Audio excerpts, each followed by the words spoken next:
Assalamualaikum warahmatullahi wabarakatuh. Perkenalkan, saya Yogi Budi Utami dari kelas Gizi 5C dengan NIM 19070260082, mahasiswa Gizi UIN Wali Songo Semarang. Video ini dibuat dalam rangka memenuhi tugas dari mata kuliah Pendidikan Gizi yang diampu oleh Ibu Pradipta Kurniasanti. Pada video kali ini saya akan membawakan tema tentang anemia defisiensi besi pada ibu menyusui. Dalam video ini tentang anemia defisiensi besi pada ibu menyusui, kita akan membahas beberapa hal, yaitu yang pertama, anemia defisiensi besi pada ibu menyusui, tanda dan gejala anemia, penyebab anemia, akibat anemia, dan pencegahan anemia. Sebelumnya, kita harus tahu dulu apa itu anemia. Jadi, anemia adalah kondisi di mana hemoglobin dalam eritrosit atau sel darah merah di bawah batas normal. Hal ini akan menyebabkan daya angkut oksigen dan nutrisi ke seluruh tubuh akan terganggu. Anemia ini disebabkan oleh banyak faktor. Salah satunya adalah anemia defisiensi besi yang disebabkan oleh rendahnya kadar zat besi sehingga menurunkan kadar hemoglobin dalam sel darah merah. Zat besi merupakan komponen utama dalam pembentukan darah, terutama dalam pembentukan molekul hemoglobin atau dalam proses hemopoiesis. Pembentukan sel darah merah dalam sumsum tulang dipengaruhi oleh kecukupan zat besi. Apabila terjadi kekurangan zat besi secara terus-menerus, akan mengurangi bahkan menghabiskan cadangan zat besi yang di kemudian hari akan berdampak pada timbulnya kejadian anemia defisiensi zat besi. Salah satu kelompok yang berisiko mengalami anemia adalah ibu menyusui. Biasanya, anemia pada ibu menyusui ini dialami sejak ibu berada pada masa kehamilan, kemudian dilanjutkan hingga di masa menyusui. Masa menyusui merupakan proses alamiah yang dilakukan ibu setelah mengalami masa kehamilan. Pemberian air susu ibu atau ASI dianjurkan dilakukan selama 6 bulan pertama tanpa memberikan makanan tambahan atau MPASI kecuali obat terapi. Hal ini disebut dengan pemberian ASI eksklusif. Beberapa fakta terkait ASI diantaranya yang pertama, ASI merupakan sumber nutrisi terbaik. Yang kedua, kualitas dan kuantitas ASI dipengaruhi oleh kondisi ibu. Yang ketiga, ASI memberikan nutrisi dan komponen bioaktif untuk 6 bulan pertama setelah kelahiran. Dari beberapa fakta tersebut dapat kita ketahui pentingnya ASI pada kehidupan pertama setelah lahir dari seorang bayi. Ibu menyusui yang mengalami anemia akan menyebabkan terjadinya gangguan nutrisi dan produksi air susu ibu menjadi kurang karena zat besi sangat dibutuhkan pada masa menyusui.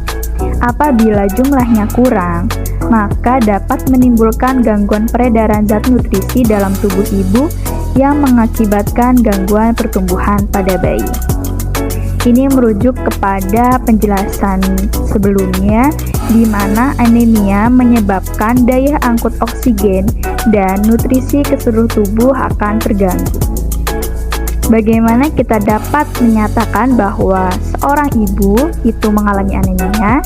Jadi, anemia pada ibu menyusui diartikan sebagai keadaan di mana kadar hemoglobin di dalam darah ibu dalam kadar yang rendah dari nilai normal melalui pemeriksaan laboratorium. Kategori hemoglobin yang normal terdapat pada angka lebih dari sama dengan 12 mg per desiliter darah dan termasuk anemia apabila dalam keadaan kurang dari 12 mg per desiliter darah.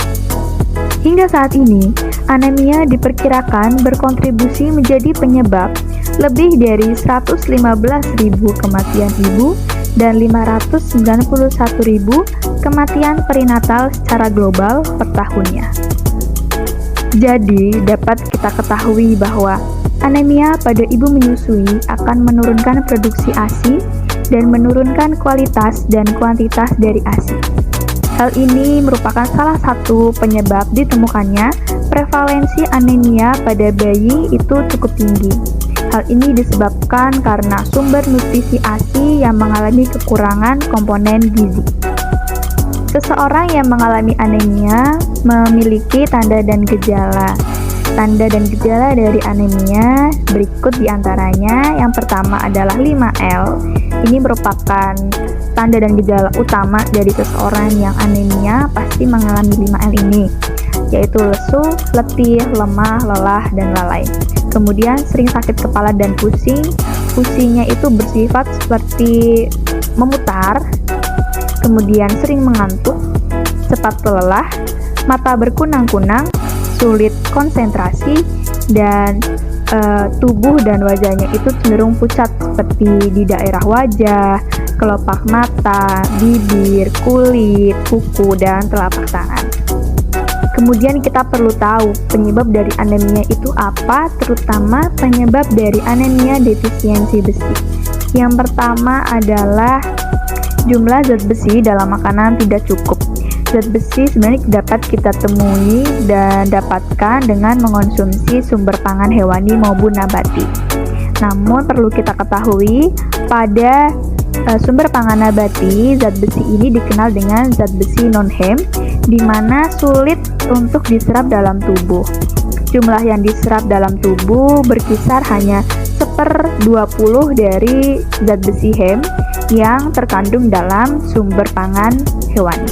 Jadi apabila seseorang ini sangat jarang mengkonsumsi sumber pangan hewani dan hanya mengkonsumsi sumber pangan nabati saja, hal ini dapat meningkatkan risiko terjadinya anemia. Kemudian adalah malabsorpsi atau gangguan penyerapan. Jadi anemia ini juga merupakan salah satu masalah gizi yang salah satu penyebabnya adalah adanya gangguan penyerapan zat besi dalam tubuh. Penyebab atau faktor yang menyebabkan adanya gangguan penyerapan ini disebabkan oleh beberapa hal, diantaranya adanya gangguan pada saluran pencernaan dan adanya interaksi zat gizi besi dengan zat gizi yang lain, yaitu beberapa zat gizi ini bersifat mengikat zat besi sehingga zat besi tersebut tidak dapat diserap oleh tubuh. Zat-zat tersebut yaitu asam vitat, polifenol, kalsium, dan obat pereda asam lambung yang mengandung antasida, histamin, dan sebagainya. Kebutuhan zat besi meningkat. Peningkatan kebutuhan akan zat besi selama menyusui ini disebabkan karena asupan zat besi yang tadinya hanya dibutuhkan oleh ibu pada masa hamil hingga dilanjutkan ke masa menyusui. Zat besi yang terdapat dalam tubuh ini harus dibagi dengan janin dan pada masa menyusui ini dibagi ke dalam ASI. Kemudian kehilangan banyak darah. Seperti kita tahu saat masa melahirkan, hamil melahirkan kemudian menyusui, sebelum masuk pada menyusui ini terjadi masa kelahiran di mana ibu akan mengalami kehilangan banyak darah saat melahirkan. Hal ini menyebabkan sel darah merah turun dan harus segera dipulihkan dengan cara meningkatkan produksi sel darah merah. Produksi sel darah merah ini bergantung pada produksi hemoglobin, dan produksi hemoglobin ini bergantung pada asupan zat besi yang terdapat dalam tubuh. Jadi kebutuhan zat besi di menyusui ini meningkat karena zat besi ini dibutuhkan untuk pembentukan sel dan jaringan yang baru. Kemudian sosial dan ekonomi rendah. Sosial dan ekonomi rendah ini menjadi salah satu penyebab anemia karena beberapa hal, yaitu yang pertama karena pendidikan ibu. Pendidikan ibu merupakan salah satu faktor untuk menilai kepahaman dan pengetahuan ibu tentang asupan dan pemberian ASI kepada bayi. Semakin tinggi pendidikan ibu, maka semakin tinggi pengetahuan tentang variasi makanan.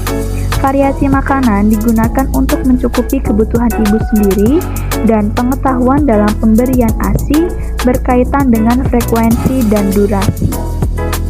Pendidikan ibu berpengaruh terhadap praktik pemberian makan keluarga, termasuk pemberian makan bayi yang berakibat pada status gizi.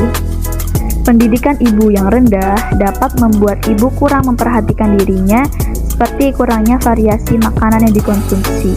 Oleh karena itu, pendidikan ibu terkait asupan ibu dan anak ini sangat penting untuk diperhatikan.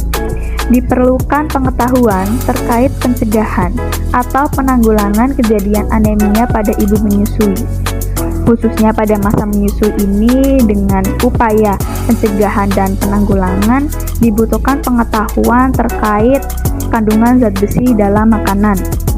Seorang ibu menyusui akan lebih baik apabila memiliki pengetahuan yang cukup terkait zat-zat gizi makro maupun mikro yang sangat dibutuhkan atau dilengkapi atau ditambah pada masa menyusui, seperti zat besi, vitamin B12, asam folat, vitamin C, serta unsur-unsur lain yang diperlukan untuk pembentukan sel darah merah.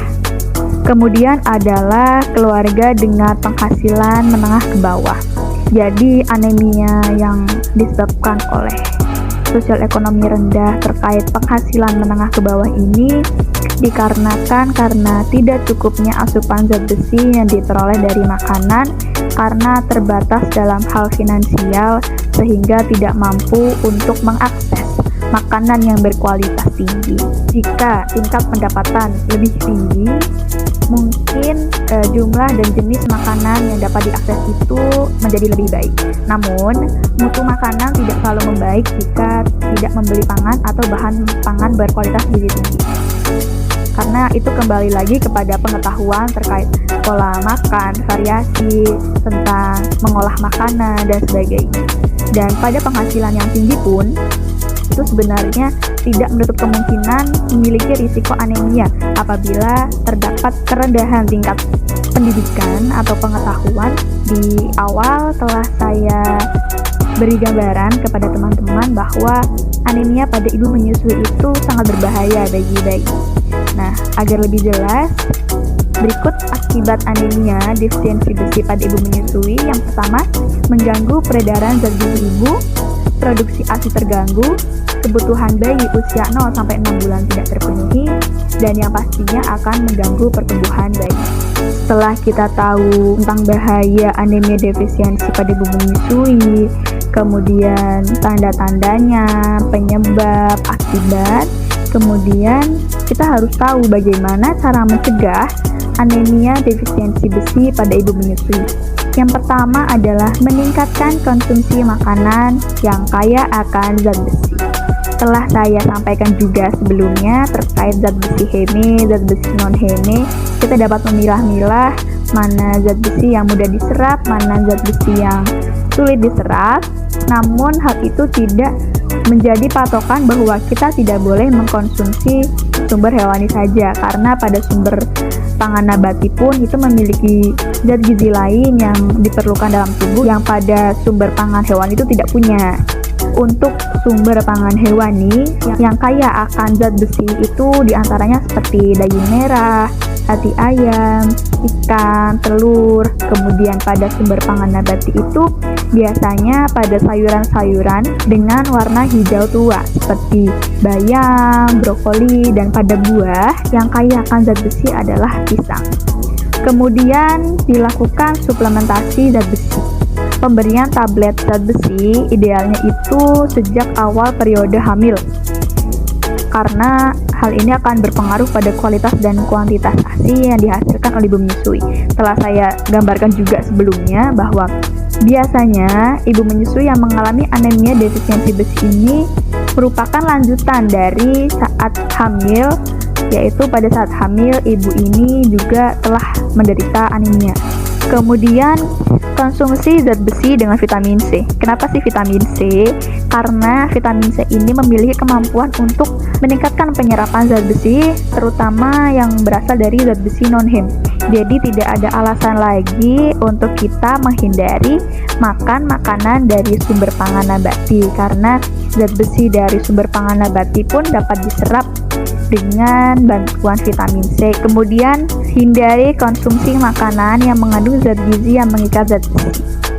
telah kita singgung juga sebelumnya pada penyebab anemia, yaitu sumber zat gizi yang mengikat zat besi seperti asam fitat, kalsium, polifenol, dan kandungan yang terdapat pada obat pereda asam lambung, yaitu seperti antasida dan histamin. Contoh dari makanan dan minuman yang bersifat mengikat zat besi karena kandungan zat gizinya, yaitu ada teh, kopi, susu, dan coklat. Berikut merupakan referensi yang saya gunakan dalam penyusunan video ini. Terima kasih kepada teman-teman semua dan Ibu Pradipta Kurniasanti yang telah memberi kesempatan saya untuk menyampaikan materi ini, karena anemia defisiensi besi terutama pada ibu menyusui ini sangat sering terjadi karena memang diteruskan pada masa hamil, dan hal ini juga berkontribusi cukup besar pengaruhnya pada status gizi bayi dan status gizi ibu, dimana apabila status gizi ibu saja tidak baik, maka status gizi dari bayi itu juga cukup untuk dipertanyakan dan untuk dikhawatirkan. Sekian dari saya, semoga bermanfaat. Wassalamualaikum warahmatullahi wabarakatuh.